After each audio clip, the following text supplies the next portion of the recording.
Hi there, I'm Dr. Melanie McNally with Destination U, and today's video is a little bit of a rant. So I recently had a client who came to me and was telling me how they learned from some Instagram influencer that when it comes to depression, you need to sit in it and you just need to feel it. And when you sit in your depression and you feel it, that's how you move through it.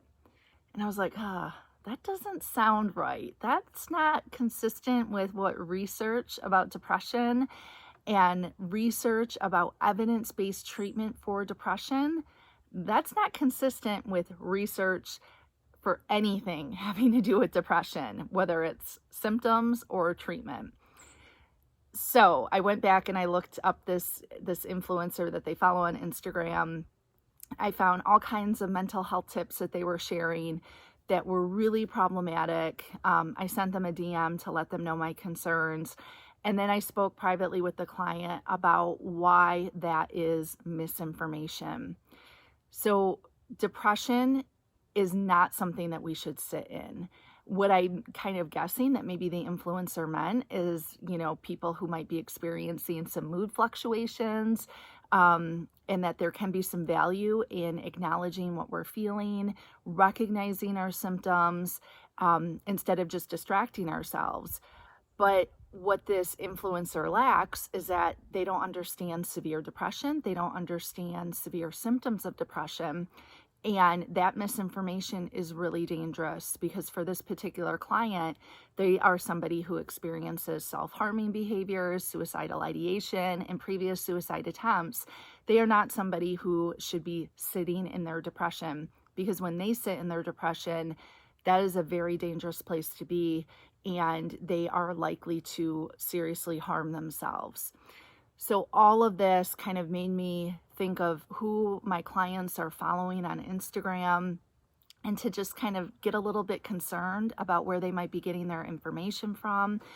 And so just kind of as a warning, I encourage all of you, when you are following people on Instagram, please look into them. Just because somebody has a high follower count does not mean they know what they're talking about. They might be really good at marketing. They might be really good at understanding the Instagram algorithm. They might be really good at, or maybe they've been on social media for so long that they've just built up a huge following. I don't know how all that stuff works. But what I do know is that a lot of these people with really high counts aren't experts in the things that they are claiming to help people in. I often see people giving nutrition advice, exercise advice, mental health advice, relationship advice, but then when I look at their background, they're not a marriage and family therapist. They're not a psychologist or a psychiatrist. They're not a health and nutrition expert. They're not a personal fitness trainer or a nutritionist or a dietitian. They are gathering information from YouTube videos and self-help books, and I'm not sure where else, maybe even just their own personal experience. And then they're putting it out there into the world as though this is evidence-based treatment. And that's not how it works. So please look into who you're following and make sure that the people that you are taking serious mental health guidance from, that you want people who have expertise in mental health, whether that's a master's in marriage and family therapy or a master's in counseling or master's in psychology, or someone with a doctoral degree in clinical psychology, a medical degree in psychiatry. Those are individuals that are going to know what they're talking about, that have gone through programs that are based in evidence and research.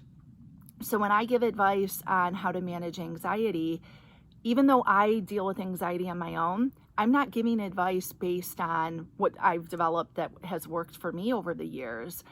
I'm giving advice based on what I've learned through my master's program in counseling and through my doctoral program in clinical psychology and through my 15 years of experience of working in the mental health field, plus what I have used on myself.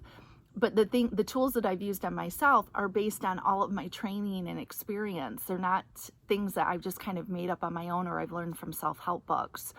So I consider evidence-based treatments, what's worked for other people, what's been shown to be most effective. I use those things on myself. I also apply them to treatment goals and treatment programs with my clients. So that's my rant about please looking into who you're following and who you are taking serious mental health guidance from. If you're somebody who struggles with significant symptoms of depression or anxiety, or even, like eating disorders, alcohol abuse, substance abuse, you may want to unfollow a lot of influencers who are giving advice in those areas when they don't have expertise in those areas, because you may end up getting some misinformation that can actually do more harm to you than helping you. And then I would encourage you to follow people that have the clinical and educational background to provide you with the support and resources that you truly need.